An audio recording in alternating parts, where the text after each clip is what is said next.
You'd think in a decade as famously modern as the 1920s that superstitious beliefs would fast become a thing of the past.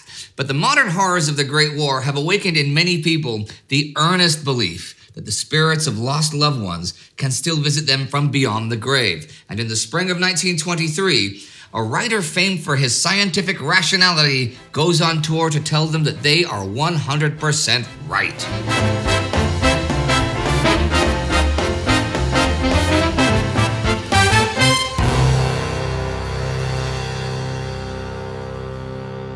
This is Between Two Wars Season 2, a chronological summary of the interwar years, where we cover the zeitgeist, the culture, the technology, the art, the sports, and much more in the era when, for better or for worse, humanity ushered in modern times. I'm Indy Neidell. Further strife in Germany this season as the Franco-Belgian occupation of the Ruhr continues. Union leaders, bosses, and politicians alike are all partaking in passive resistance. But this just tightens the spiral of hyperinflation as the German government bankrolls striking industries by simply printing more money. Strife does appear to be subsiding somewhat in war-torn Ireland, though, as the anti-treaty Republican forces declare a ceasefire. The Irish Civil War has ended, and Northern Ireland will remain part of the British state. Finally, this spring, Benito Mussolini is busy consolidating his fascist rule in Italy, making radical economic decisions and integrating his fascist militia into the Italian army. He has also made April 21st, the anniversary of the mythical founding of Rome, a national holiday, which, as you'll remember from Harvest of 1922 when he seized power, is part of his obsession with recreating the Roman Empire. Now, you might also remember that in the same season as Mussolini taking power, the tomb of Tutankhamun was discovered, supposedly bringing with it the so-called Curse of the Pharaoh. Well, those rumors are greatly fanned this spring. The financier of the excavation, George Herbert, 5th Earl of Carnarvon, dies this April in Cairo after an infected mosquito bite leads to pneumonia. Several newspapers report that there was a power cut throughout the Egyptian capital at the exact time of his death, and that his dog back in England suddenly let out a mournful howl before also dropping down dead. It is a topic of great fascination in Europe and America, and one that respected figures lend their commentary to. One of them is famous British writer Sir Arthur Conan Doyle, who has just arrived in America for a speaking tour and tells gathered journalists, an evil elemental may have caused Lord Carnarvon's fatal illness. One does not know what elementals existed in those days, nor what their form might be. The Egyptians knew a great deal more about these things than we do.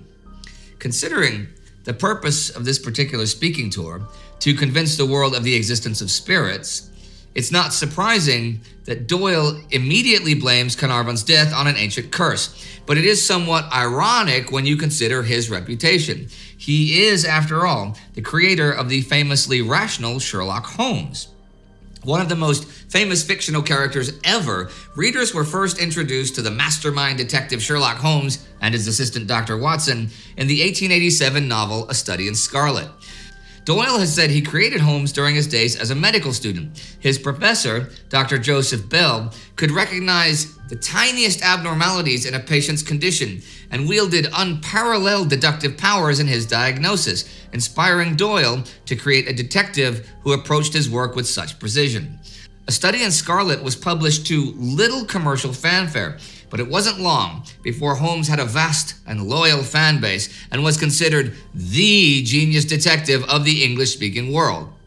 The thing is, Doyle has never been nearly as enthusiastic as everyone else about his creation, always feeling like it has distracted him from his better writings and worthier pursuits. He even tried to kill Holmes off in 1893, resurrecting the series only after public outcry. He dutifully carried on producing classics in the pre-war years, but since then, he has written no new novels and not nearly as many short stories as he used to. It is because Doyle has thrown himself into something he now thinks is much more important: spiritualism. Doyle flirted with the idea that spirits existed and interacted with the mortal world before the war, but treated it as more of an academic curiosity. Despite attending seances and corresponding with its adherents, he never really threw his weight behind the movement, but the appalling loss of life in the fighting and the distraught families left behind convinced him of the immense practical importance of psychic communication. By that point, he also considered the proof to be irrefutable.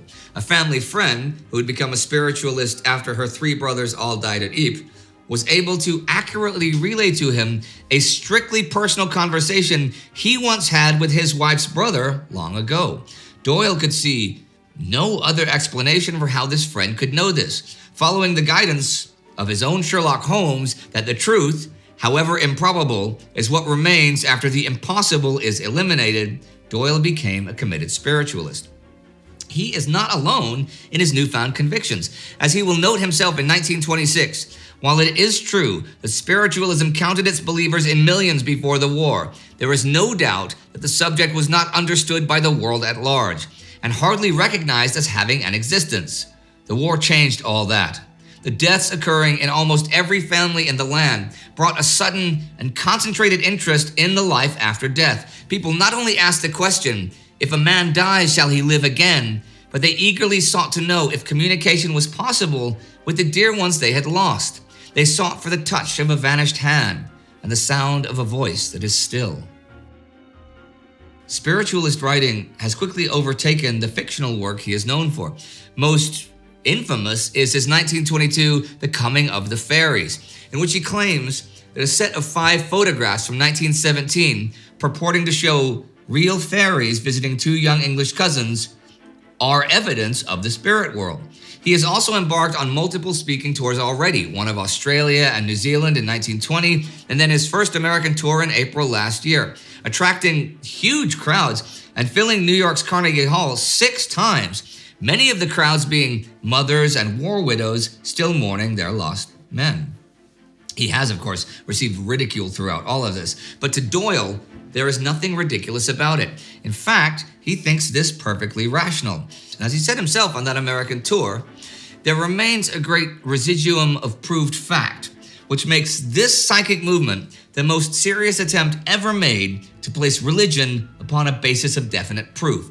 Far from being antagonistic to religion, this psychic movement is destined to revivify religion. It unites real science and real religion, each supporting the other. So the contradiction between Doyle's reputation for scientific rationality via Sherlock Holmes and his strong spiritual beliefs is not really a contradiction at all. He has interacted with spirits. The only explanation is that spirits exist. He returns to America again this April and gets things off to a dramatic start with that pronouncement on Lord Carnarvon's death. He also fills Carnegie Hall another 3 times, in which he presents the greatest spirit photographs ever taken. Taken by spirit photographer Ada Dean during the 2-minute silence on Armistice Day in London, the images show the ghosts of the war dead hovering above the cenotaph, looking down on the gathered crowds. The photos reportedly elicit such a reaction among the awestruck crowd that even Doyle is shocked. After his success at Carnegie, he travels into the Midwest for the first time, where, funnily enough, he also witnesses the new dance marathon craze in Cleveland, Ohio that I talked about last time. He apparently finds it distasteful. With his latest speaking tour, he has by now traveled 50,000 miles and addressed nearly 250,000 people, all in the name of spiritualism. Despite the goldmine that is the Holmes franchise, Doyle will stick to largely self-publishing treatises on the existence of spirits for the rest of the decade. Another writer is making headlines this spring, this time in Munich, when Nazis storm a performance of his newest play. Bertolt Brecht is still a relatively young playwright, but he is fast making a name for himself, already winning the prestigious Kleist Prize, the most important literary award of the Weimar era. In 1922, for his first 2 plays, Ball and Trommel in der Nacht, Drums in the Night. His third one, Im Dickicht, in the Jungle, has just been running at the Residenz Theater this May. Brecht will later be known for his deeply held Marxist beliefs and conscious effort to create revolutionary theater. But at this point, he sits mainly on the political sidelines. Like most Weimar artists, he is of course interested in themes of class struggle, bourgeois society, and the perils of modernity. But this doesn't translate into any actual political mandate. In fact, Trommel in der Nacht, the second play, actually tells the story of a man returning home from the Great War during the 1919 Spartacist uprising and expressly deciding not to take part, declaring in the final scene, "Is my flesh to rot in the gutter so that their idea should get into heaven? The shouting will all be over tomorrow morning, but tomorrow morning I shall lie in bed and reproduce myself." That's a great quote. I kind of want to see that play now. ZEITGEIST is also not an outwardly radical work. Set in Chicago, it tells of two men in an ever-escalating war with one another, which eventually destroys them, both professionally and personally. It receives glowing reviews from some of the biggest names in German theater, but the official Nazi Party newspaper, Völkischer Beobachter, isn't so enthused. The reviewer complains that it's confusing, was performed to an audience full of Jews, and that the Chinese characters, one of the main characters is Malay, spoke Yiddish. The play also has some underlying themes of homosexuality, all of which is enough for the Nazi Party to declare it a glorification of communism and promptly stage protests against it. During the play's second performance, party members storm the Residence Theater and throw gas bombs onto the stage. The play's run will be halted not long after by Munich's authorities. But we will be seeing more of both Brecht and Nazi reactions to modern art as the series progresses. But for now, far away from such ideological clashes, another iconic film of the era premieres to American audiences on April 1st. It is titled Safety Last and stars Harold Lloyd. Lloyd is equal in fame to Charlie Chaplin and Buster Keaton at the moment. In fact, he's actually more prolific than Chaplin in these years and sells more tickets.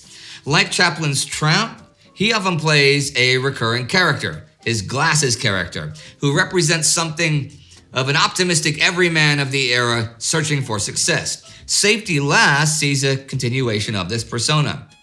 A romantic comedy where Lloyd sets out to the city with a dream of making it big so he can bring his girl over. But when she decides to come early, he has to scramble to make enough money to impress her, and slapstick hilarity ensues. The film will be remembered for its iconic sequence during the climax of the story, where Lloyd is attempting to climb a department store and finds himself hanging from a clock 12 stories above traffic. Though a stuntman did most of the actual climbing, Lloyd did the close shots himself. A dummy facade was built atop an actual building for the scene and filmed at such an angle that only it and the street below come out in the shot. There are some other big moments in the world of entertainment this season. They've been working in the film industry for quite a few years now, but the brothers Harry, Albert, Sam, and Jack Warner officially found Warner Brothers Studios on April 4th. The studio's first film will be released in the summer.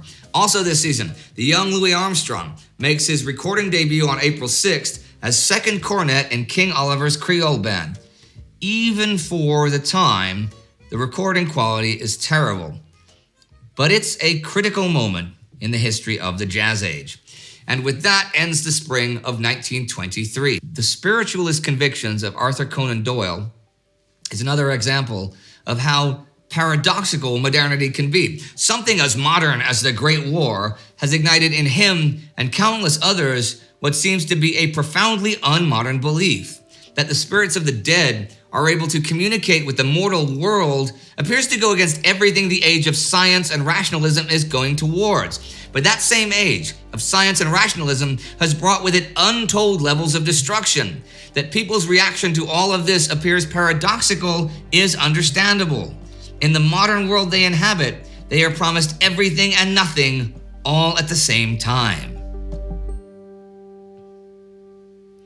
The Nazis' anti-intellectual campaign will one day have fateful consequences. To learn more about them, watch our Season 1 episode on Hitler creating the Third Reich right here. And check out our TimeGhost collectibles at timeghost.tv. You can also join the TimeGhost Army either there or at patreon.com, like our TimeGhost Army member of the week, Stephen Hoare. If you've ever wondered how the hell we managed to produce so much high-quality content on such a regular basis, then worry no more, because you have the TimeGhost Army to thank.